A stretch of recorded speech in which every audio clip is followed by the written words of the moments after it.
The Macau Formula 4 race here on the gear circuit of Macau is about to come up. The qualification race, a duration of 8 laps in prospect for the FIA F4 World Cup. And it's an addition to the programme this year for the 72nd running of the Macau Grand Prix.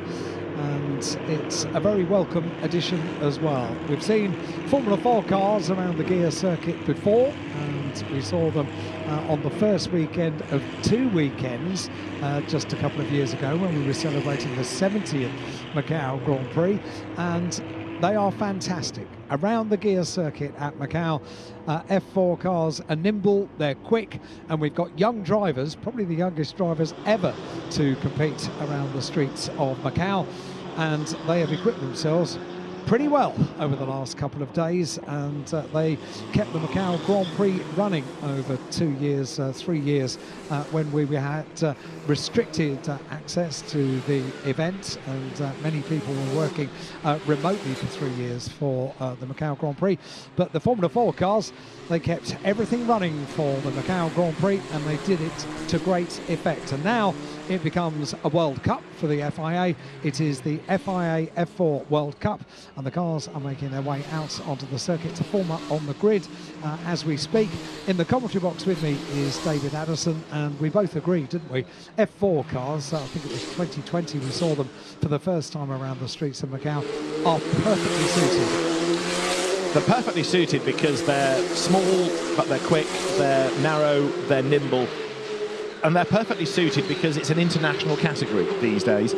People still mourn the loss of things like the Formula 4 Festival when it was for career racing drivers, and you would have this end-of-season shootout where the best of the category would come from all over the world. I'm not for a moment suggesting this is anything like the Formula 4 Festival. What I am suggesting is that this is a brilliant idea to bring the best F4 drivers from around the globe where the category operates in different regions, and to put them all together. And where this also works as a very good concept, and it's an idea from the FIA single-seater commission president Emanuele Pirro, is rather than have lots of different teams with varying levels of experience of this circuit, one team, you're allocated a car, an engine, an engineer, and it's about as level a playing field as it can get. We have on the grid the Middle Eastern champion, the Central European Zone champion, the French champion, the Chinese champion, the British champion, and the Italian champion. We've only got 19 cars, and that's 6 champions already. Proof that it works. Well, absolutely right. When international drivers come from around the world to all have this sort of shootout event, this the second step, if you like, over the course of this weekend, because this is the qualification race, and then they'll have the big race tomorrow on Grand Prix Day. But it is from all corners of the globe, champions coming together. And right, let's see who's the best then. We'll put you in equal machinery around an incredibly challenging, probably the most challenging circuit that you have raced on in an F4 car, and let's see who comes out on top. And don't forget, these drivers are driving on public roads for the first time, as in they're not old enough to have a driving licence. That's a very good point. So although they've raced on circuits, if they've not been on a street circuit before, many won't, this is the first time they'll have any feel for a public road. Blimey, Macau at speed in a racing car, crikey. Do you get the feeling that there's a slightly dark, sinister side to Emanuele Pirro to make them go and do this, because it really is tough, isn't it? Absolutely spot on. First time he's going to be driving on the road. He said to me last year, Macau is all about learning. Blimey, do you learn a lot in conditions like that, especially if you haven't even driven on the road before? Everybody in the same sort of car. They are Miguel M21 F4 chassis. They've all got 1300cc turbo Alpine engines in the back. The French Sporting Federation is here with an administrative role because it runs a similar central operation championship. Mintimes, that runs the Chinese championship, is the company operating the FIA F4 World Cup for us this weekend. And with all the cars, as I say, centrally run, it has been a big success so far. And yesterday in the qualifying session, and indeed on Thursday in free practice, there was a group of drivers taking the best times, not one driver dominating, which has been really good to see. Finn McLaughlin, British champion, has had a bit of a torrid weekend. Better quickly get the story out of the way. He's 6th on the grid, but when he left the pit lane in FP1 on Thursday, he did not get as far as the next corner. Car ground to a halt, stopped the session, that was him done. We thought everything was good for FP2, and again, another problem. He did a series of laps into the pit lane, the car just would not perform. It got to the point where, because there was a spare chassis and a spare engine, he was allowed to have that. So for qualifying yesterday, it was a big improvement, and here is the Red Bull junior driver making his way to the 6th rank on the grid. We didn't see the onboard shots yesterday in qualifying because that was the first time he'd been in this replacement car, and therefore cameras weren't fitted. They were on the old one, but there's been some hard work overnight, and now we can ride on board with Finn McLaughlin, 5 times a winner in the British F4 Championship this season. It's going to be a fascinating race, this. Can't wait. It really is. He did a super job in qualifying, bearing in mind he hadn't completed a full lap for the free practice sessions thus far, and he went into qualifying.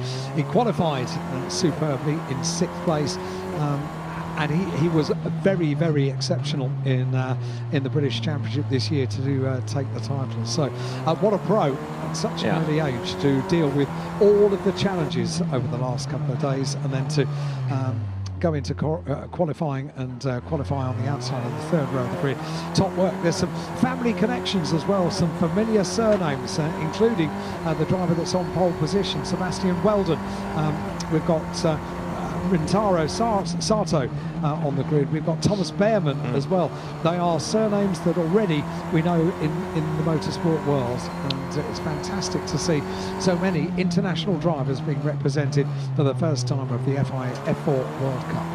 Sebastian Weldon on pole position, son of the late Dan Weldon, 5 times a win in the Italian Championship, as well as winning in the Middle East Championship in the winter months. 2nd on the grid, Kei Nakamura Berta, who has a Japanese mum, a Slovak father. He was born in London, went to live in Japan for a time, then came back to London, and he's also been racing in the Middle East Championship, and last year he was runner-up in the UAE Championship to one Freddie Slater, who we'll see in the Grand Prix itself here. 3rd on the grid is this year's Middle East champion, Emanuele Olivieri. And Alan, you were talking about familiar surnames. Well, let me stretch the point a little bit, because Emanuele Olivieri is the godson of Dindo Capello, multiple Le Mans winner and touring car champion and all-round star of Audis, and co-driver of Emanuele Pirro, just to cement the link back to the FIA Commission President. Olivieri has been 6th in the Italian F4 Championship, the one won by Kei Nakamura Berta this year. And then, as you say, Thomas Behrman, well, he's 4th on the grid, brother in Formula 1, dad used to race MGs, and this is Thomas's first full season. He only came in to car racing midway back end of last year for a part season, didn't he?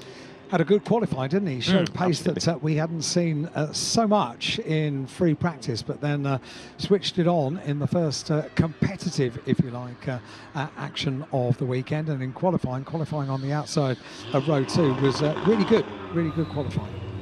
There is Emanuele Olivieri's car, and there's the Audi badge on the side. He's got some backing from an Audi dealership, but there's also that Audi link courtesy of his godfather. And Olivieri went really well yesterday, the Audi Zentrum Asti backed driver. A little bit further back on the grid, quick word about Gino Trapper, or Gennaro Trapper, Gino for short. He had a pretty torrid day yesterday with a couple of incidents, and a sizable off in qualifying resulted in that car needing an engine change overnight. We talked about the F4 champions. We've also got on the grid Arai Bansal, the driver from Bangalore, who has raced a bit in British F4, but also won the GB4 Championship, which is a UK-based series for earlier models of the F4 concept. So rather than the cars have no home, GB4 was created to give them somewhere to run, and Arai Bansal won that. I've just spotted Emanuele Pirro heading onto the grid, so must be pretty pleased with the outcome of the entry for this race. This is Kei Nakamura Berta making his way to the grid. He'll slot in 2nd on this 1-by-1 stagger. Pit lane closes in less than 30 seconds, so it'll be straight on to the grid, and we get some great onboard shots as well, don't we, to ride on board around the gear circuit at Macau in a single-seater, be it a Formula Regional car, which we'll see later on today for the Macau Grand Prix, or an F4 car. It just gives you an idea of the kind of commitment that you need in a single-seater car. Riding on board is a bit of a treat of modern camera technology, and we're very grateful for it. the modern-day Formula 4 car, as you see, apes Formula 1 in as much as it has the FIA mandated Halo device. We talk about how things have moved on at Macau. They have, and safety is one of them in terms of not just the track, but the cars as well. And there is Keen Nakamura Berta then threading his way through a busy grid up to position number 2. He will slot in ahead of Thomas Behrmann. Leaving it late as well, leaving it to the last possible minute. So he'll have the warmest tyres now. He will. He will indeed. So there is Keen Nakamura Berta. Gives a thumbs up to his engineer. Everything okay? Yep. Yep. Not a talkative chap. I think there'll be quite a few nerves on the grid right now, understandably. A few ice packs brought out because even in an open-top racing car, it is hot down there. There are very few drivers in single-seaters these days that will talk to you on the grid. Yeah, if you approach with a camera crew, with a microphone, I don't remember the last time I knelt down next to a single-seater car and actually got any kind of acknowledgement that I was there, because they get into the zone. It's what their performance coaches, their driver coaches train them to do. The minute they're there on the grid, they're basically, it's part of the race. Yeah, it's true. It's true. Sebastian Weldon then making his way to the grid. Alan and I can show our age here because we can vividly remember commentating on his dad in Formula Vauxhall Junior and saying he's going to be a star, and he was. Taken far too soon was Dan. And Sebastian coming up to the grid then. Interesting that he is the man on pole position, because I'll rattle through that list of champions. He has not been a champion in an F4 category. He's done lots of race wins, yes, but he's not been a champion. But he drove really well in qualifying yesterday, and there he is on pole position. It's a unique place, isn't it, Macau? The gear circuit, the 6 kilometres of the gear circuit of Macau is completely unique, and you need certain elements of being a racing driver that might not necessarily have come together to put a championship together, when you need consistency across many rounds and many different types of circuit. But this, I think, above all, not only needs speed, but also a huge amount of bravery and commitment, and that's what Sebastian Weldon showed yesterday in qualifying. Superb. He did indeed, and this was a driver that was quickest for a time, Emanuele Olivieri. That's Thomas Behrmann, who, as I say, has been a race winner in the British F4 Championship and comes from good motor racing stock, that is for sure. And having the blowers there to get some cool air on him, the umbrella to keep the heat off.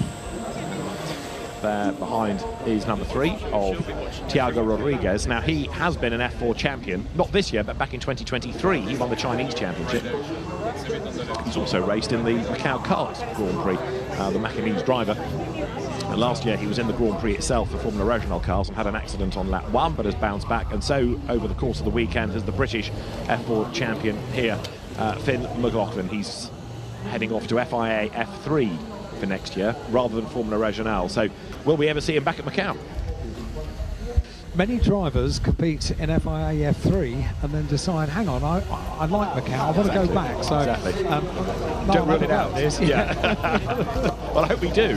But I also hope we see the best of him in the 2 races here this weekend. Let's see what sort of weekend he has, because, if you sample the taste of success here on the streets of Macau, you want it again and again. After Finn McLaughlin, Rintaro Sato, who had a big shunt yesterday, son of Takuma Sato. That's Jules Roussel. Now, he's got a grid drop of 3 places for being involved in an incident yesterday with Thiago Rodriguez that stopped the session. Rodriguez, I don't think, did lose his best time, because although he necessitated the flag, it wasn't his fault that the accident was caused. The officials couldn't really apportion blame either way, but Roussel was given a grid drop. That's Simon Zhang, Shimo Zhang, but Simon as he likes to be known. He's the Chinese champion, and that's the Central European Zone champion, the Argentine driver, Gino Trapper. Engine change for Trapper, and the next driver that you'll get to on the grid is Kyu-Ho Lee, the South Korean, who did a bit of karting in the UK a few years back, but Spanish F4 was his main focus this season.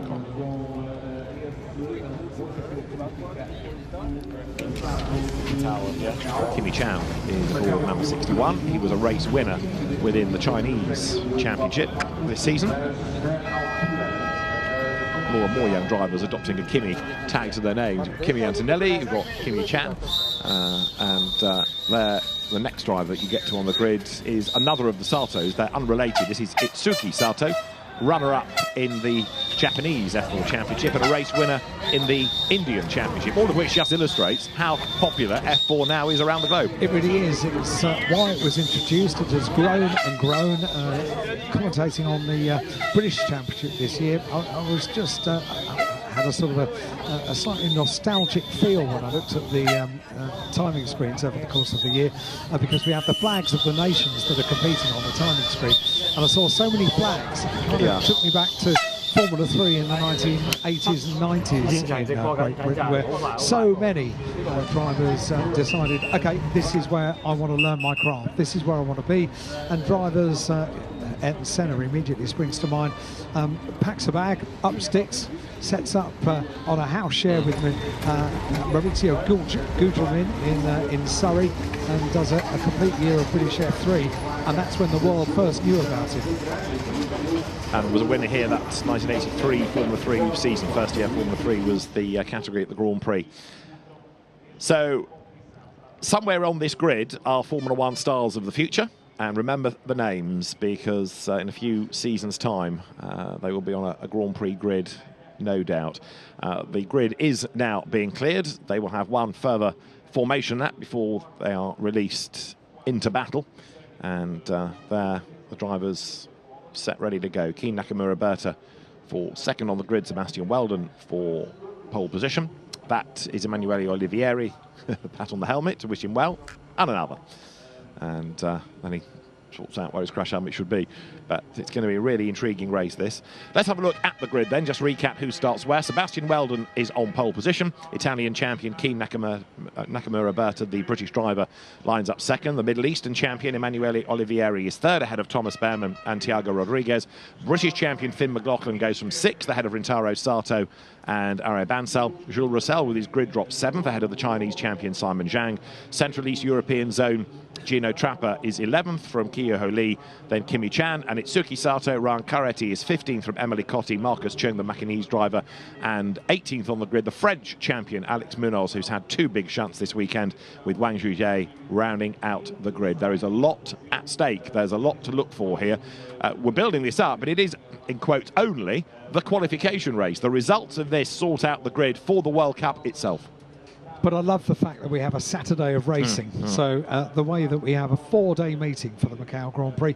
Day one, free practice, and that's the time to get used to the circuit. For these young drivers, it's time to learn it and to feel it in the real world. So not just sitting in a simulator in glorious air conditioning. It's a bit different when you're dealing with the sunshine beating down on you and trying to stay as cool as you possibly can under an umbrella when you're down on the grid, but actually feeling the bumps, feeling the undulations of the gear circuit here at Macau, which we say it all the time. These are the normal streets of Macau. On Monday morning, barriers are going to be lifted up. They're going to be put on the back of recovery vehicles, and they're going to be stored for another year.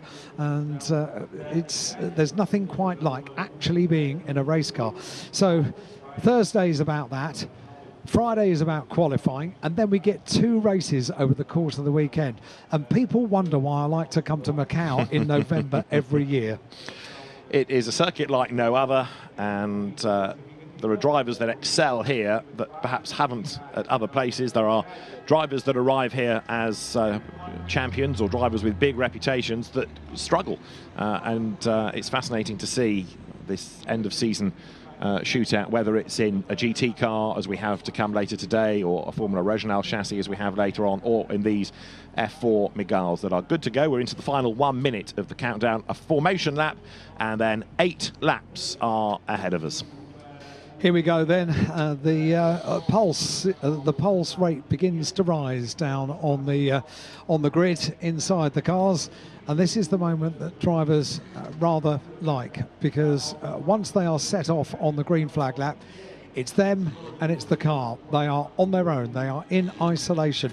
All of the people, the teams, the guests, everything that goes around an event which is this big, and they'll feel it a lot more tomorrow as well on Grand Prix Day. But that's all gone. Now they can get on with what they know, what they do. And as the engine notes rise down on the grid, the green flag is waved, off they go. But not Sebastian Weldon, who is stranded. He's got going now, and the good news is that not everybody overtook, because if everybody had have overtaken, he would be forced to start at the back of the grid. Now, at least, he's able to work his way back to pole position, but looked as though he couldn't get the car in gear and was slow away. But Sebastian Weldon, that'll just upset the heart rate a little bit, but better he gets the mistake out of his system on the formation lap rather than the start of the race. And here he comes, storming his way to the front. Yeah, that would have been a bit of a moment when the pulse was getting a bit high, and it's when it really needs to count, when everything needs to go right, and all of a sudden you're on pole position and you get unsettled when you set off on the green flag lap. Now he needs to make sure that he settles down and plays his normal game. Yeah. Because, okay, that was something that didn't go quite according to plan, but that's behind him now. Needs to think about the start of the race. So out of Lisboa, up here San Francisco Hill, and then the cars turn their way through a sequence of corners towards the sharp right here of Maternity.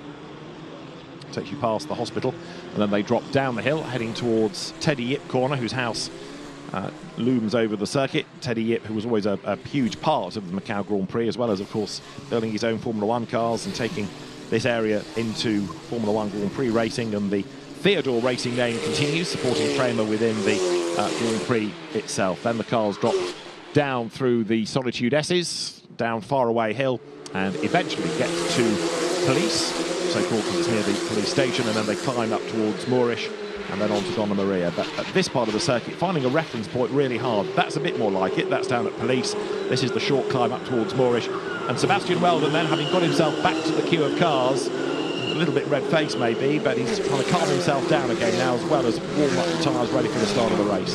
Donna Maria, this long left-hander, and they know that the end of this tight, twisty section is in sight as they go around the left-hand of Donna Maria, because the Melco hairpin, no overtaking here. You just have to thread it through neatly and tidily. And that's what we noted when we first saw the F4 cars around the gear circuit, that they seem to be able to do it with consummate ease going around the Melco hairpin, which during other races, maybe for the slightly larger GT3 cars, it's a bit more of a handful, isn't it? It is indeed. And on this part of the circuit, from here on all the way down to Lisboa, you can think about overtaking. There's the room, and there's also the ability to get a tow. Even in these cars with slicks and wings, the Aero Age, you can still get a tow, and it's going to be Sebastian Weldon then who brings the cars up towards the grid, accelerates, snakes the car, gets a little bit more warmth into the rubber, and then he will put the car onto pole. The red, white and blue livery carried by Keen Nakamura Berta behind. The green colouring you see on Emanuele Olivieri's car, and Thomas Behrmann's dark and white chassis will be next. So the cars into place. There'll be that green flag at the back to say that we are good to go. It's going to be 8 laps for the first part, if you like, of the FIA F4 World Cup, the Macau Formula 4 race. This is the qualification race. Results determine the grid. So yes, you want to do well. Yes, you want a good result, but you need to finish, because if you don't, you're going to be at the back for tomorrow, and then the mountain is a very steep one that you've got to climb. The last driver into place is going to be Wang Yuzhe. Once he is there, we can get set for our first race of the weekend for the Macau Formula 4 race in the FIA F4 World Cup. Here we go then, the final car forms up on the grid, and then we'll wait for the green flag to be shown at the rear of the grid, and then the countdown is on to get this race underway. Our first single-seater car race of the weekend. It is for Formula 4, the FIA F4 World Cup. 5 lights on. Out they go, the race underway. Good start off the line from Sebastian Weldon. So too from the outside of the road for Keen Nakamura Berta. But a very, very good start indeed for Oliveri from the second row of the grid. Really good off the line, and now already having a look at Weldon for the lead of the race. Yeah, Nakamura Berta bogged down slightly. Olivieri up into second, and he's having a go for the race lead on the outside, coming into Madrid. It's brave, and he's done it right round the outside. Fantastic effort That is a brave, brave man. Emanuele Olivieri then is the race leader for second place. It is Weldon on the inside. It's Nakamura Berta on the outside. Finn McLaughlin's up to fourth already. Can they all get through Lisboa? No! Weldon's gone. Nakamura Berta has gone. Both of them outbreak themselves and go wide. That's going to put McLaughlin up into second place, potentially. Keen Nakamura Berta, the Italian champion, is in the wall. And he's not the only one. That is a disaster for him as Emanuele Olivieri leads the way as he wriggles his way now up towards maternity. The front row of the grid is nestled neatly in the barrier down at Lisboa. Unbelievable. Sebastian Weldon and Keen Nakamura Berta as we look back at very, very disappointed drivers that now know what lies ahead tomorrow. A difficult race is the answer. Both of them from the front row of the grid. Oliveri, great start from Oliveri. And that other story which is emerging is Finn McLaughlin's race. Yeah. These are headline stories in the writing here. Well, the drivers need to be out of the cars. I'm waiting to see whether we get a safety car, which I rather fear is on its way. But for now, it is Olivieri ahead of McLaughlin. And a drama in the background, another one in the wall, two in the wall. In fact, so that's at Moorish, and we're definitely going to get the safety car now. One of those, I reckon, the nearest one to us is Thiago Rodriguez. Was that Behrman that went as well? I think it might have been, yeah. Right, safety car deployed. Safety car is deployed, to nobody's great surprise. And you put young drivers then, all keen to impress, under a big amount of pressure. Safety car deployed, and the survivors will come through at the end of lap one. Emanuele Olivieri leads from Finn McLaughlin, and I reckon up into third place now is Rintaro Sato. This is an amazing story, an amazing journey for a first Macau for Finn McLaughlin. He didn't complete a lap in free practice 1. He didn't complete a lap in free practice 2. Not his fault. The car wasn't working. A mechanical problem with the car loomed in FP1. We didn't find out what it was, but they thought they had resolved it. Clearly they hadn't, because he wasn't able to complete a lap for FP2. Went straight into qualifying yesterday, having not done a full lap around the gear circuit here at Macau. And now he finds himself in second place behind the safety car. Wow, what a journey. There's the replay of the first incident. Weldon understeering out wide, Nakamura Berta understeering out wide as well. That does look like Thomas Behrman's overalls in the background, clambering out of his car. And confirmation that he has not been through. We've lost Gino Trapper somewhere as well. So two incidents we're aware of, but Gino Trapper is not shown on our timing display, having not even got through the first sector. Now, I thought he was on the grid. I'm sure we saw him on the grid. Maybe he's got a transponder glitch, or maybe he was very slow off the line and didn't get as far as the first sector at Lisboa. Anyway, there's quite a lot of clearing up to be done. So we started with 19 and 14 are still circulating. That sums up Macau, doesn't it? We haven't had the onboard shot as a car is lifted before, and I rather like it. And you can see just how quickly they're able to pick these cars up, pop them on the recovery vehicles, and then the teams can begin to look. Right. Now this is on board with Keen Nakamura Berta from the start. Not a great getaway, and he's already been jumped by Emanuele Olivieri. That's Thomas Behrman in 87. Behind to the outside line goes Thiago Rodriguez. So Nakamura Berta defends from him. By this stage, Olivieri has been an absolute hero and gone round the outside of Weldon at Mandarin, and how he has managed to do that on cold tyres is quite something. There's McLaughlin. Look how close McLaughlin was up towards the wall. Now, Nakamura Berta at this point is on the attack. He's heading for the outside of Weldon, but the outside line is a little bit dirtier. He arrives a bit too quickly. He brakes for the corner, but he just can't get the car slowed, and there's just not enough turn available, and he's off. He's in the barriers. To his right, Weldon's already in the wall. That's Rodriguez. I'm afraid for Thiago, another year, another lap one crash. And what a unique view looking back from Nakamura Berta's car, and straight on into Lisboa. Gino Trapper out from the pit lane. Yeah, I didn't see the car in the pit lane. Nor did I. Unless it stopped at pit exit and has now rejoined from there. So that's your Behrman and Rodriguez incident. So those cars now are about to be retrieved. And the two incidents around the circuit being attended to. The safety car going at a pace so that it doesn't eat into too many laps of the competition, but it's got to go at a quick enough pace for the drivers to maintain temperature in the tyres. I think we need the cars to go through this section before that incident unit, you can just see in the escape road, can be deployed. Another replay of the start. Right, so good getaway by Weldon. Not a great start by Nakamura Berta, but all eyes at this point on Emanuele Olivieri. They're in second place in the green and white car because he gets into the wheel tracks of Weldon. He gets a tow and moves to the outside, heading down towards Mandarin. Now, common sense says, don't bother to try there, but Olivieri goes round the outside and comes out in front there, right up against the wall. But that was a mega move. Hugely brave, wasn't it? Absolutely superb start, and very, very brave indeed. If you just go back about 20 minutes, we said one of the elements that you need to excel here on the streets of Macau is bravery, and that was rather proof. That was a very brave move indeed. But there you go, 2 corners into the race, and all the work they've done over the last 2 days wasted for Weldon and Nakamura Berta. This is Olivieri's start from the onboard. So out of reservoir, he gets into the wheel tracks, into the slipstream now of Sebastian Weldon, and Emanuele Olivieri to the outside line, the dirty line, down towards Mandarin. Gets his nose in front and is about a cigarette paper width away from the wall. Crikey, heart in mouth stuff. Emanuele Olivieri is going to have to pay excess baggage, I think, for his whatnots, because he is a brave, brave boy. I have no more words. What a move. What a move. Absolutely unbelievable. You couldn't get much more bravery than that, could you? On the opening lap as well. Absolutely supreme stuff. I'm all in favour of Finn McLaughlin's fairy tale story, but Olivieri deserves to win this race for that move alone. That is something else. Absolutely something else. Wow. If I had my hat with me, I would tip it to him, because that was just awesome. Really was.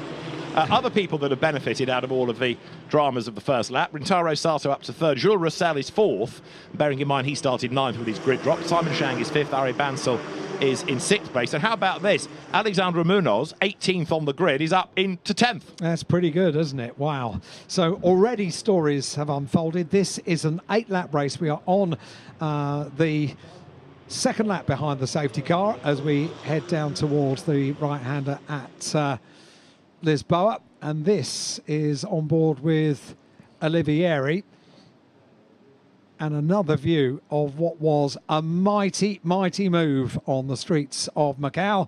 Up towards the back of Sebastian Weldon, gets himself set up, and he's got to hold this line on the outside, and we're going to slow this through Mandarin. Whoa, so close to the wall, and opportunity to slow that maneuver down with the technology that we have with our replays now. Just seeing that slowing out of the corner. What a move. What a move to get into the lead of the race and leading down into Lisboa as well. So everybody else can do what you want, but you've taken the lead of the race. Right, circuit's nearly clear, isn't it? Because Thiago Rodriguez, Thomas Behrman's car's out of the way. It was Behrman who was the first one into the barrier, and then Rodriguez came around the corner and sort of tripped over him and put himself in the wall. So frustration continues for the Macau driver, Thiago Rodriguez, here. So Emanuele Olivieri behind the safety car, making his way now on down towards police and through the incident zone. If it's clear, then that's going to be the indication that we might be pretty close to going back racing. It wasn't a last-minute move, was it? He'd planned that. He'd set the move up, like playing a game of snooker. Yeah. He'd put himself in the right place on the circuit. You made the point as well. That's the dirty part of the circuit. There'll be all sorts of nasties on the tarmac down there, but he braved it out and it worked. But boy, oh boy, we talk about fine margins around the circuit of Macau, and that was just about as fine as the margins can get. So behind the BMW safety car, the safety car coming in this lap. So we're going to be back and racing. This is very, very good news indeed. I think it was a good idea to have the Formula 4 cars here this year. Well, you and I have always been sort of quite keen on them, haven't we? Big fans. Ever since they were the main category for the Grand Prix. And perhaps we're lucky because we see them regularly in the British Championship and on our foreign jaunts at the end of seasons. We see other championships as well, but it proves how good a category it is that the Formula has been so successful globally. So down they come now through the approach to Black Sands. And Olivieri, I think, has pulled the pin, all ready to go, hasn't he? So speed building, here we come, ready for the resumption of the race.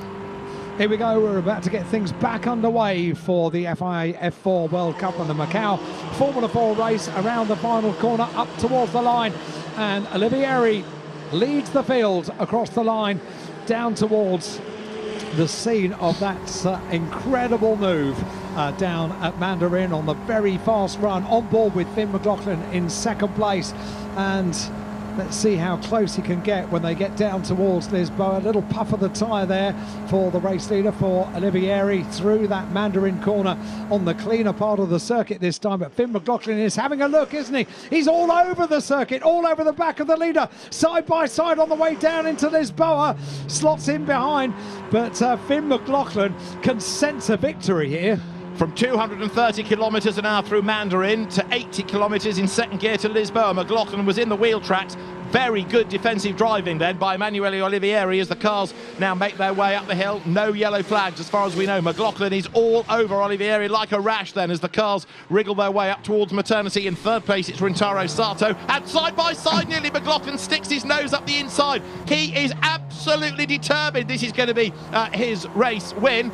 Olivieri is going to have to make that the world's widest Miguel to keep him at bay.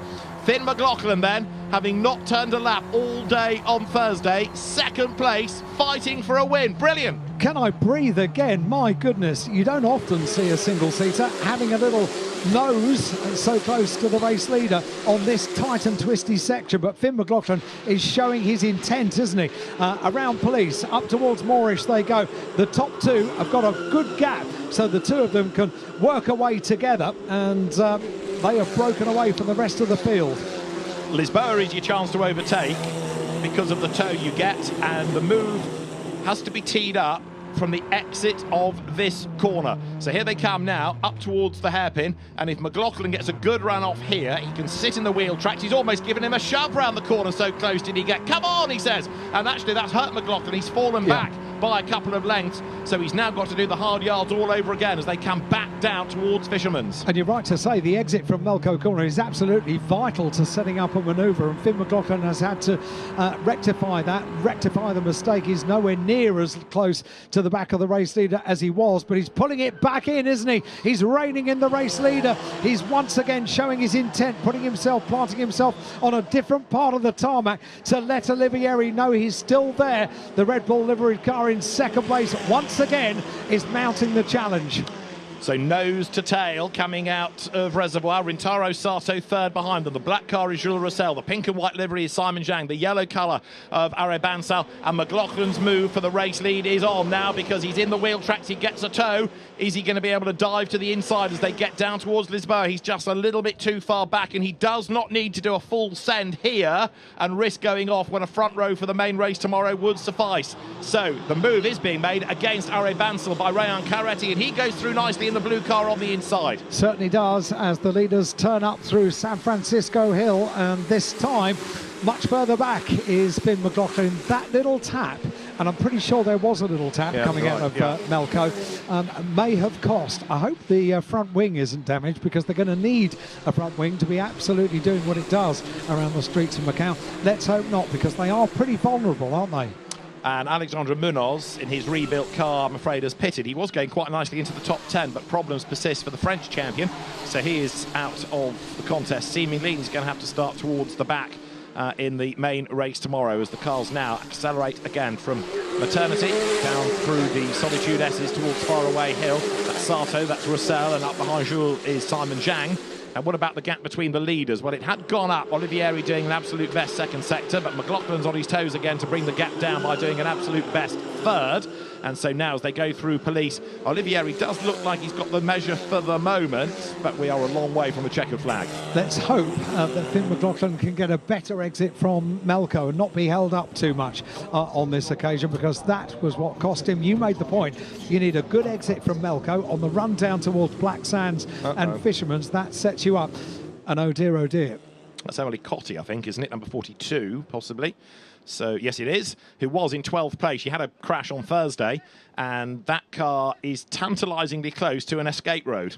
So, if only, it could be just pushed and pulled, we might have the road clear. So here they come, Olivieri leading McLaughlin. Sato is catching back up in 3rd place as they come down now to the end of lap number 5. The leaders go through, and Emanuele Olivieri clearing the race lead. In 2nd spot, Finn McLaughlin.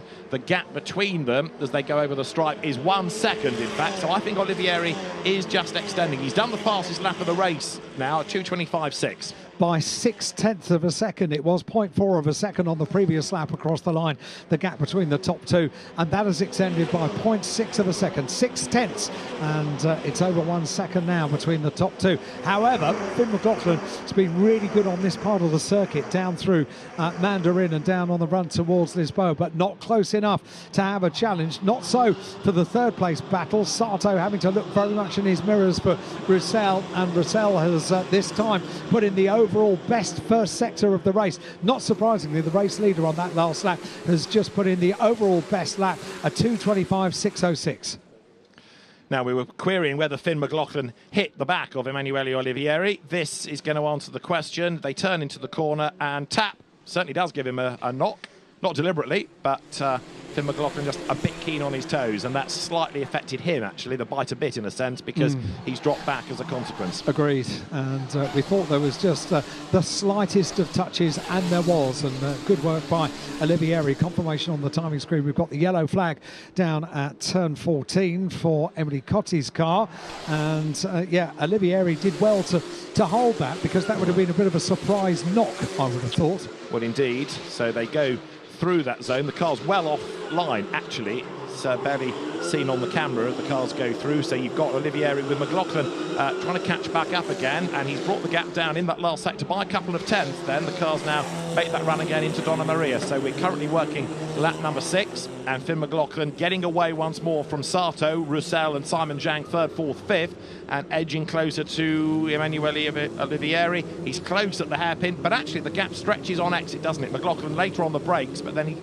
isn't able to get back on the power quite as well. Let's see what the gap is when they complete this lap, and I'm really pleased that we've had a good few laps now where they can get into the groove and do some racing laps around the gear circuit here at Macau, which is such a reward for a driver to get into the one lap after another without interruption. Really, really good news. Okay, they're going to come up and complete another lap now. We've got the battle on for 3rd place. Sato still leading just from Roussel, and as the final sector for Finn McLaughlin was the overall best final sector on that lap. He's brought the gap down once again to 0.5 of a second, half a second between the top two. And Roussel here is on his toes to get past Rintaro Sato for 3rd place. Finn McLaughlin on board then, trying to get a toe. He's not quite close enough, but he's in the wheel tracks coming down to Lisboa. Again, in a lot of this, it's knowing when to hold and when to fold. It's better to be on the front row for tomorrow than in the wall, and McLaughlin thinks about the inside line. Scrabbles round the corner, gets away with that. You can see the commitment is there, but McLaughlin is just staying the right side of a drama. Sensible stuff, because that could have gone horribly, horribly wrong. And you just wonder how many thoughts were going through his head. Hang on, if I do this, if I stay here, I'm going to be on the front row for the Grand Prix tomorrow, and that's the big one. Or I could be a hero today. No, okay, slot in behind. Exactly. Just one other thing quickly to get out of the way. Ari Bansal in 7th. Rintaro Sato in 3rd. They're both going to be investigated after the race for possibly being out of position at the first safety car line. So they may end up with a penalty. It's going to be looked at. McLaughlin here then, turning his way down through Faraway Hill, heading towards turn 14, where Emily Cotti's car has now been cleared because they've got a green flag down there, which is all good news. Here we go then, the top two with that gap at the front of the field, this battle between two fantastic drivers around the streets of Macau on the gear circuit. Olivieri leads from the Red Bull livery British champion this year in British F4, certified by FIA, of course, the championship. And around Donna Maria, the long left-hander, up towards the Macau hairpin, seen a couple of laps ago of a little tap between the two of them, between the top two. And Finn McLaughlin knows now, keep a little distance between the two of us, because I think it worked worse for Finn McLaughlin than it did for Olivieri. Olivieri responded very well to getting an unexpected tap, but Finn McLaughlin, I think, has taken 2 or 2.5 laps to recover from that, but now he's back where he was, right on the tail of the leader. And he is going to come through then in a moment to complete lap number 7. 1 lap to go. Emanuele Olivieri, I think, has driven a great race. So has McLaughlin, and it really sets us up nicely for the battle tomorrow, assuming they survive the last lap. Third is not yet settled, is it? Rintaro Sato ahead of Jules Roussel as they go by. The next pair, Simon Zhang from Ryan Coretti, Bansal, Chan, Lee, and then Itsuki Sato round out the top 10. Right, Finn McLaughlin, is this going to be the lap on which you become race leader, or the lap on which you decide that the front row is a better option rather than making a bid for the lead? It looks as though he's a fraction too far back. Third is closer, isn't it? Roussel has not given up in his quest to get past Sato. McLaughlin feints to the inside line. He's not going to make a move, but Roussel does try on the outside of Sato, and it doesn't pay out. There's no need to be a hero, is there? Not today. Absolutely no need to be a hero today. Tomorrow will be a completely different story, but I think Olivieri at the end of this race is going to be a hero. A superb move at the start of the race for the lead of the race. And McLaughlin is a hero already. Doesn't need to do anything risky, doesn't need to do anything for the top step of the podium. All of that can come tomorrow.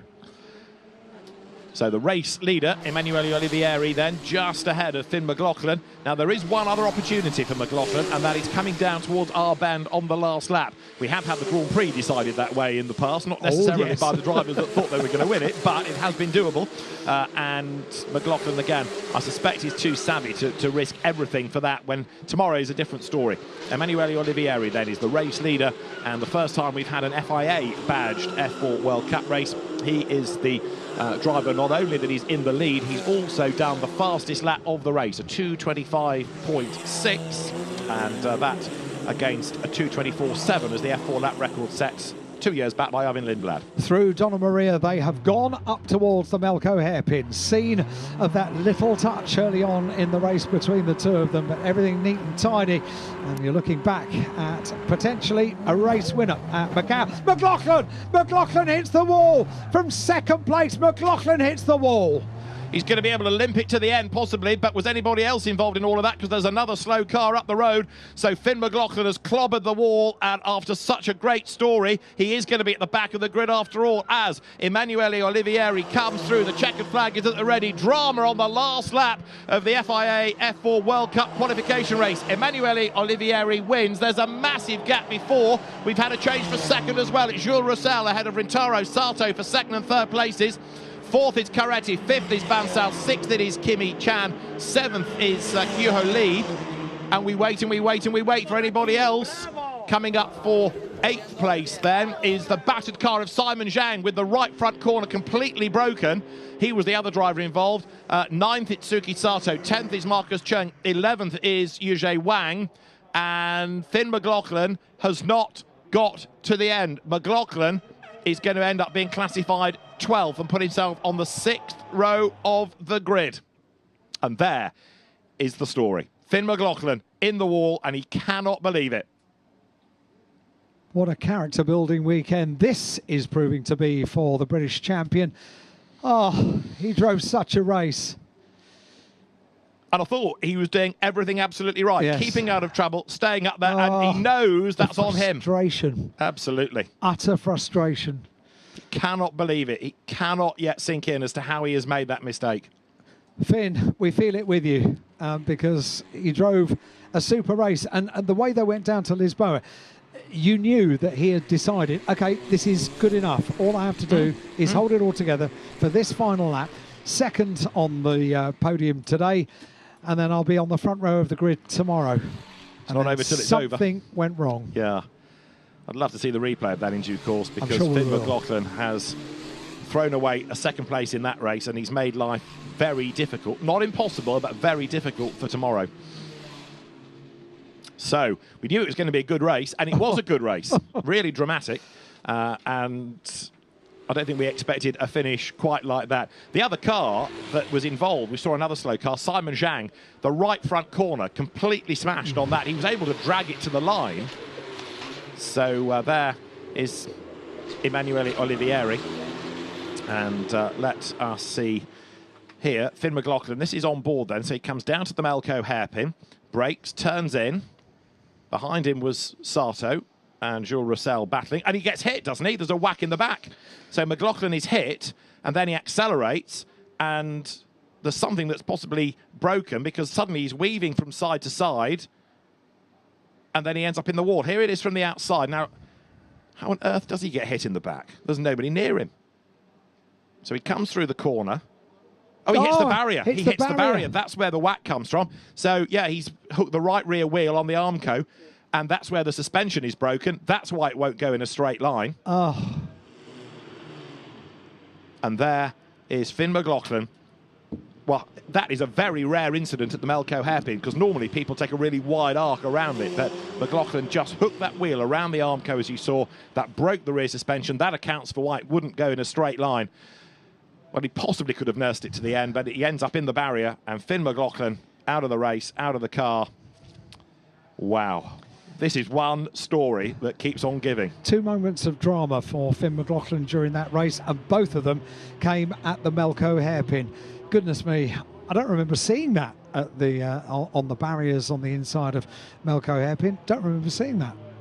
I can't think of an incident like it. I mean, you've been here many more years than me, but that is a first, I think. I feel so sorry for him. Goodness me. Yeah, I wouldn't go near him with a microphone just yet. You see, that's the difference between you and me. I'd like to. Yes, I'd like to hear the thoughts, but I think they might be monosyllabic for a while. Well, Emanuele Olivieri deserved that win because he drove a very good defensive race, but that move round the outside, don't forget, when he took the race lead on the opening lap of the race, on cold tyres, he was doing 230 kilometres an hour in 6th gear. That's brave. Complimenti Emanuele. Emanuele Olivieri then is the race winner. He goes to the technical area, the weight check. Let us forever remember that move on lap number 1 by Olivieri. That was something else. I think the corner needs renaming, frankly. I would like to know just how close that was to the barrier. Yeah. Yes, it's known as Mandarin after the hotel that used to be there. But it's going to have to be renamed, I think, after that move. That was quite something. Oh dear. Goodness me. It's emotional, isn't it, the Macau Grand Prix? For so many different reasons, and these young drivers, it's where they get the chance to experience the highs and lows with the eyes of the motorsport world upon them. And what it feels like to be a winner at Macau is just being experienced for the first time by Emanuele Olivieri. And if you want to know what dejection feels like, it's just the other side of the Melco hairpin. Dear, oh dear. So we might get a chance to hear, I think, from Emanuele Olivieri. And drivers are down there in the Parc Fermé area. Helmet off. Emanuele Olivieri, the driver that was the Middle Eastern champion at the start of the season. Helmet off, balaclava off. Alex Legui is ready to have a word with our race winner. For that overtake alone, you are the deserved winner of this FIA F4 World Cup. Just talk us through that race. Yeah, I mean, what a race. Yeah, after I was really happy about my start because it was a really good jump, so I knew that I had the opportunity to overtake Weldon because the straight is quite long. I took the opportunity to around the outside. I was thinking it was a bit easier, but at the end I ended up quite close to the wall. So yeah, after there was an incident, but I think after the race I was quite, after the first lap I was quite struggling with the tires because I think Fion behind had new tires.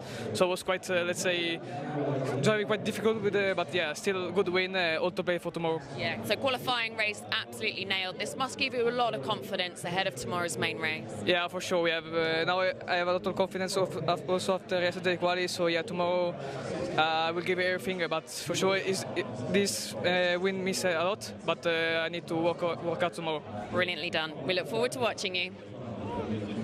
Alex Legui, thank you very much. Emanuele Olivieri is the race winner, and the drivers will make their way to the podium. but so much of that was done off the start of the race. So let's have another look at the start. On board with Emanuele Olivieri. I'll say it again, that he's on cold tyres, speed building, they go through reservoir, and now the move against Sebastian Weldon comes. Now, speed is building all the while, but this is cold tyres, 6th gear, 230 kilometres an hour. 230 kilometres an hour, round the outside. Look at the wall, look how close he comes. We slow it down just to see how near to the wall he gets. It is very close indeed. It's the dirty part of the racetrack. Whoa, Skill McGill. Emanuele Olivieri takes the race lead and goes on to win the qualification race for the FIA F4 World Cup. Set up so early as well. That was absolutely phenomenal. You can understand why he was smiling when he got out of the car and Alex asked him about that manoeuvre. Race result, Emanuele Olivieri wins from Jules Roussel and Rintaro Sato, who's under investigation. It is Rayan Caretti in 4th place from Maro Bansal and Kimi Chan. Kyoho Lee next from Simon Zhang, and then it's Suki Sato with Marcus Chung, the Macau driver, in 10th ahead of Yushi Wang. And after that, only 11 of the 19 finished because we lost Finn McLaughlin, Emily Cotti, Alex Munoz, Seb Weldon, Keen Nakamura Berta, Thomas Behrman, Thiago Rodriguez, Gino Trapper. Some big names at the back of the grid. Tomorrow is going to be amazing because what we've now got is a good little fight going on between Olivieri and Roussel for the lead, but a kind of semi-reverse grid because half of the field are quick drivers. Out of that rear group, you've got 1, 2, 3 champions, and pretty much 6 out of 9 have been race winners in a category or other. Can't wait. I was just about to say the phrase, I absolutely cannot wait. Oh dear, the disappointment. Finn McLaughlin's car on the back of a recovery vehicle making his way back. But you know what? Finn McLaughlin equipped himself incredibly well up until that point. The final lap, the last half of the final lap, and just that little tap on the barrier. We say it every year. When Macau bites, it bites hard. And just the smallest of knocks at the place where you can't even overtake. And he's got a mountain to climb tomorrow. He has, but it's not the steepest of mountains, in as much as he's going to be on the 6th row. There is a number of drivers immediately ahead who he is quicker than. He can make up some progress down to Lisboa. He is ahead of a number of very quick drivers as well.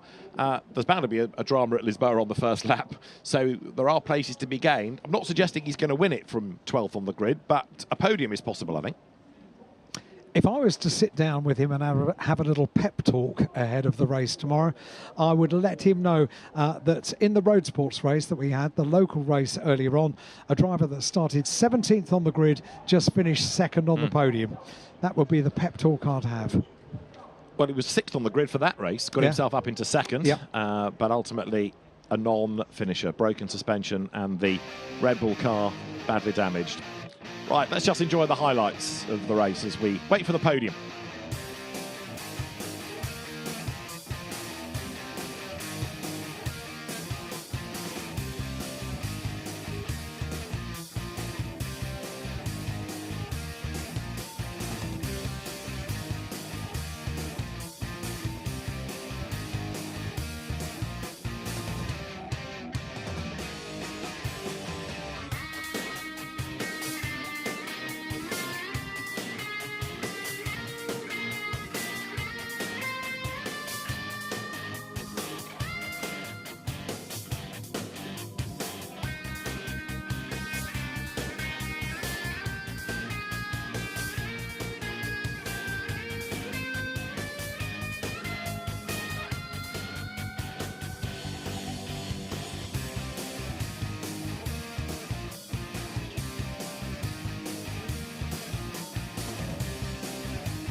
The podium here at the Macau Gear Circuit awaits, and this is the podium for the qualification race for the Macau Formula 4 race, the FIA Formula 4 World Cup. The result of the race we've just witnessed, won by Emanuele Olivieri, determines the grid for the main race, the World Cup itself, tomorrow. So the Senior Vice President or Head of Resorts Operations Macau of Melco Resorts and Entertainment, Scott Tang, will be brought to the podium in order to present the trophies. The Melco Trophy Queens arrive onto the podium as well, and very shortly the Macau Circuit team will look after the podium presentations. Hello, ladies and gentlemen. That will be welcome for back Rintaro to Sasso podium third, Jules prize Russell second, and race winner ceremony. Emanuele And now Olivieri. it's time for the Macau Grand Prix Formula 4 race, FIA F4 World Cup qualification race. First of all, please welcome our winning drivers. The second runner-up, number 30, Rintaro Sato from Japan. And the first runner-up, number 7, Jules José from France. And the winner is number 68, Emanuele Olivieri from Italy. Congratulazioni. Welcome all winning drivers. And now, please welcome Mr. Scott Tang, Senior Vice President, Head of Resource Operations Macau of Melco Resorts and Entertainment, to present the laurels and trophies. Firstly, to our second one-up, number 30, Rintaro Sato. Omedetou gozaimasu. And also to our first one-up, number 7, Jules José. Felicitations. And to our winning driver, the winner is number 68, Emanuele Olivieri from Italy. What a moment. And Mr. Tang, please move to the center. 有請嘉賓移步到中間，我哋合照留念。Please move to the center and let's take a photo. Please look to the front, to our cameras at the media zone.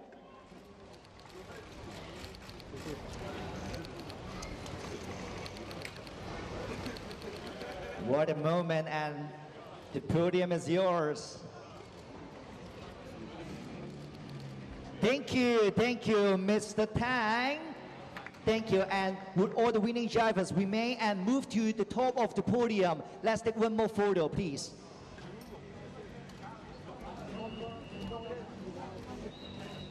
Please look to the front, to our cameras, to capture the moment. Our fans have been cheering you on all the journey, and thank you so much, and congratulations again. So now I'll pass the mic to Chris. We're gonna have a chit-chat section with the winning drivers. Thanks very much, Elvis. Right, let's make our way up and have a word with our top 3. Rintaro, many congratulations. First of all, a great job by your team after rebuilding the car from yesterday. Yeah, I'm so happy with the P3. Luckily, unfortunately, in the last lap, I got passed in the last corner. But yeah, we have tomorrow, so get ready for tomorrow, and let's see what happens tomorrow. And how's it been driving this circuit? It's a challenge, right? It is. So happy, so exciting. Okay, well done. Good luck for tomorrow. Let's go around to see Jules. Great effort from the third row of the grid. Must be pleased with that. Yeah, put the pressure and be clean and keep the pace and prepare for the race of tomorrow. And that's what I done. Start P2 tomorrow. So let's see. Talk us through the final lap, the final few corners. Quite chaotic. Yeah, but take out of the opportunity. So yes, I take it on P2. I'm really happy today of this result.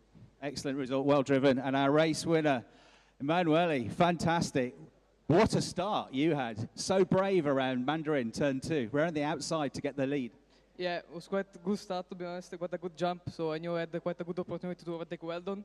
I thought T2 was easy flat also around the outside, but I ended up quite close to the wall. So it was quite a risky move, but yeah, after I just had to manage my tires, it was quite slippery around. So yeah, just bring it to the checkered flag, but yeah, all eyes on to tomorrow. And some pressure from Finn for the last half of the race. Yeah, Finn was so close to me. I don't know if he had new tires, but I was quite worried because he was, I think, faster. But at the end, I don't know what happened to him. But yeah, anyway, happy with the win onto tomorrow. Pole position for tomorrow. Well done. Give it up, please, for our top three. Thank you, Chris, and once again, congratulations to our winning drivers for the qualification race, and all the best for tomorrow. Thank you. Chris Hartley, the English circuit commentator, talking to the drivers on the podium. The top three you have with the race winner, Emanuele Olivieri, and that gives him pole position for the main race, which will take place tomorrow at 9:15 local time here at Macau. Join us for that. It promises to be a fantastic way for the F4 drivers to round out their weekend. The F4 World Cup, the Macau Formula 4 race, 9:15 tomorrow here in Macau. 歡迎大家嚟到第72屆澳門格蘭披治大賽車、澳門4級方程式大賽、國際汽聯4級方程式世界盃選拔賽嘅賽後記者會。首先，我哋恭喜台上面嘅車手，佢哋分別係第一位嘅奧利維利、第二位嘅魯塞爾同埋第3位嘅佐藤林太郎。Emanuele, well done. If I can rewind to the kind of the key moment of the race, that start and that amazing pass you did at Mandarin, I think 230 kilometres an hour into there. The onboard was spectacular and not much room in the exit. Can you just talk through that moment for us? Yeah, let's say it was quite not an easy start. I mean, I was quite happy already with my jump because I knew the straight is quite long, so I had my opportunity to overtake Weldon. As I said on the podium, I thought T2 was quite easy, flat also around the outside, but I guess it was not because I really ended up close to the wall. But yeah, anyway, I think it was quite a good move. After the race, I thought my pace was a bit better because I had Fionn right behind me. But I think he had new tires, so I had used tires, so I was quite struggling around with the rear. I was really surfing around. So yeah, I was quite managing to do a good last sector to be safe on the straight. So yeah, then I don't know what happened on him on the last lap. But yeah, anyway, it's a good win, good start position for tomorrow. 剛才奧利維利咧同我哋分享啦，其實喺比賽嘅過程當中咧，絕對唔容易啦。除咗場上邊嘅一啲事故發生之外咧，其實佢本人咧都要好 focus 喺佢自己嘅步伐上邊啦。咁佢覺得自己喺賽事嘅後段啦，做得係越嚟越好嘅，亦都好開心可以將架車安全帶過終點線啦，攞到第一。Sorry guys, can you put the trophies to the other side of the table? Yeah, on your right side. Thanks. Yeah. Thank you. That's okay. After the safety car restart, I think Finn was very close to you on the first lap. Then you pulled the gap out, and then the gap closed down again. How much were you managing pace? How much were you kind of balancing risk, well aware that you needed to finish in the front for tomorrow's race? Yeah, the safety car restart was not an easy one because I had Fionn right behind me, so I knew he was going to try to overtake me at the end of the straight.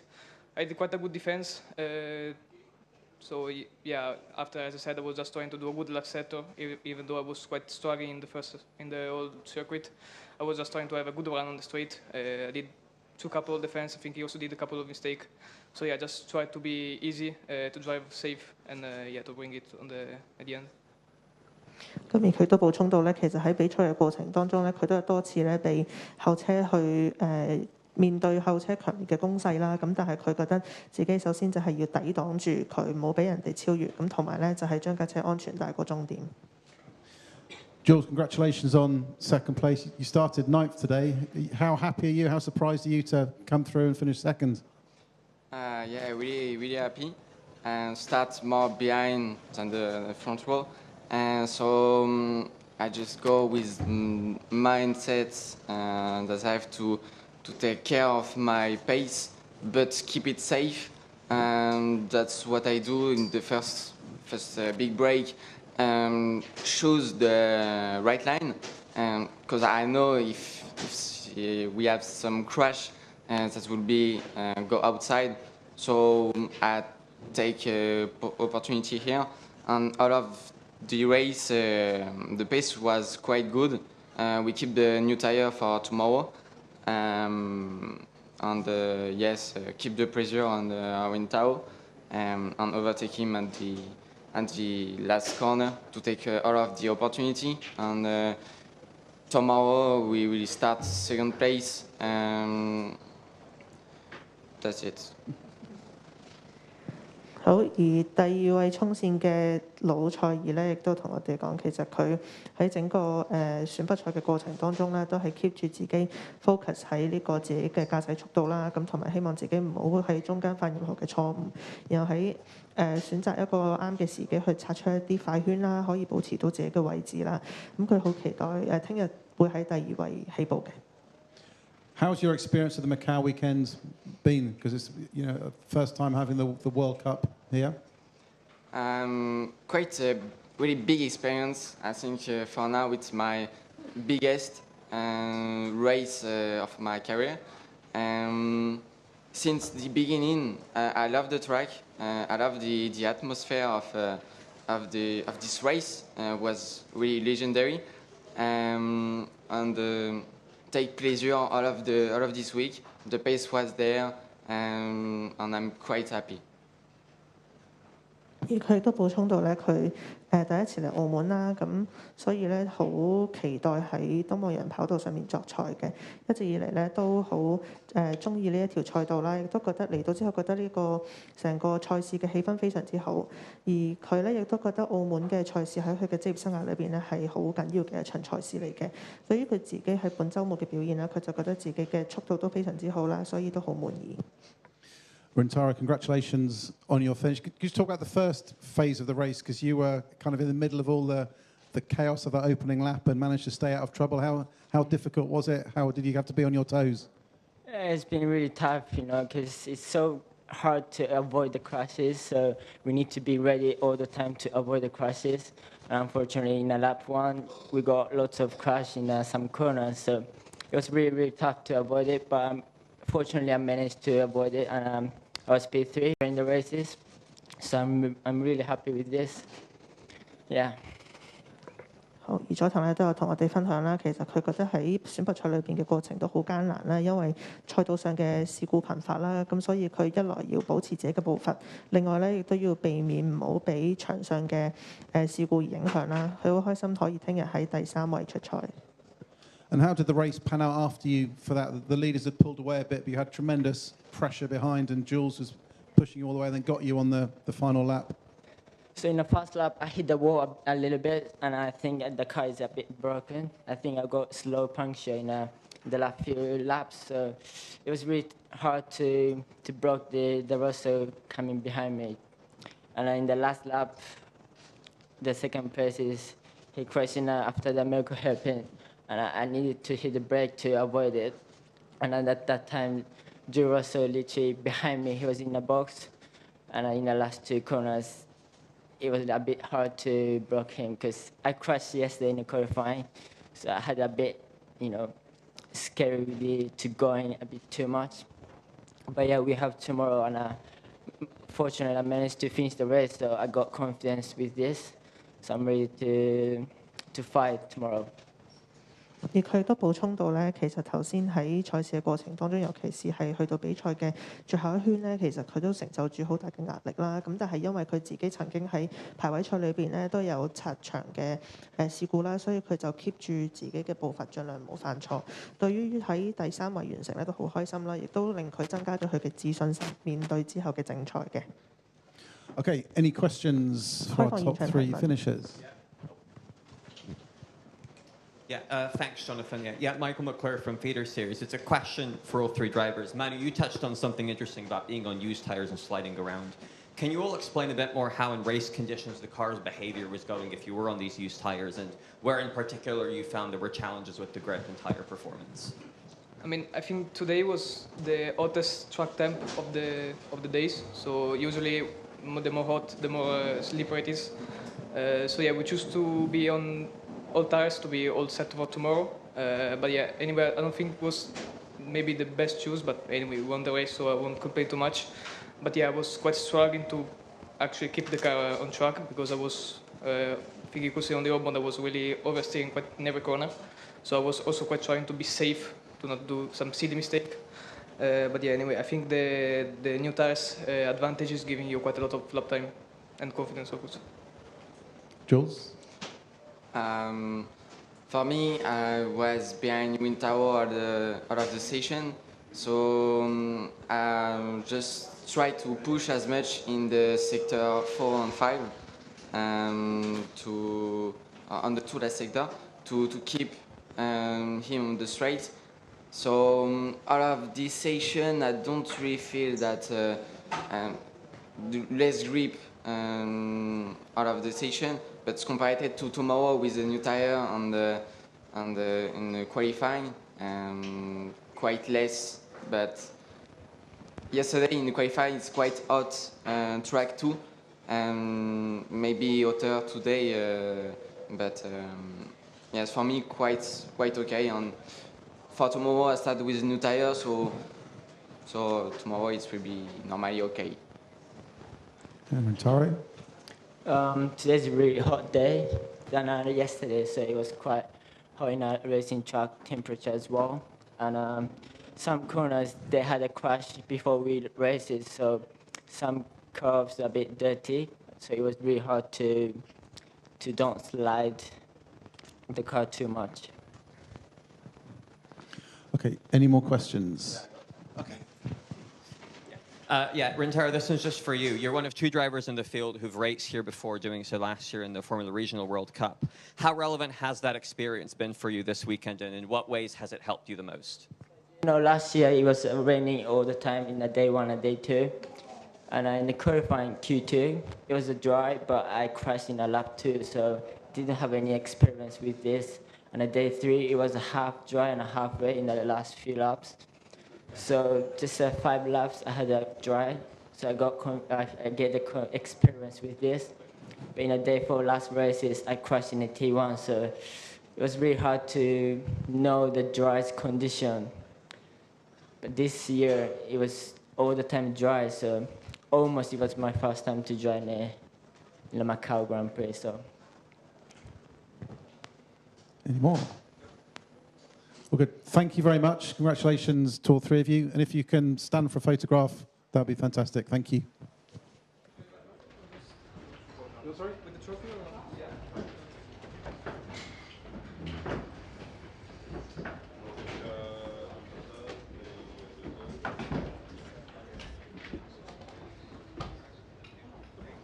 Okay, this side is okay.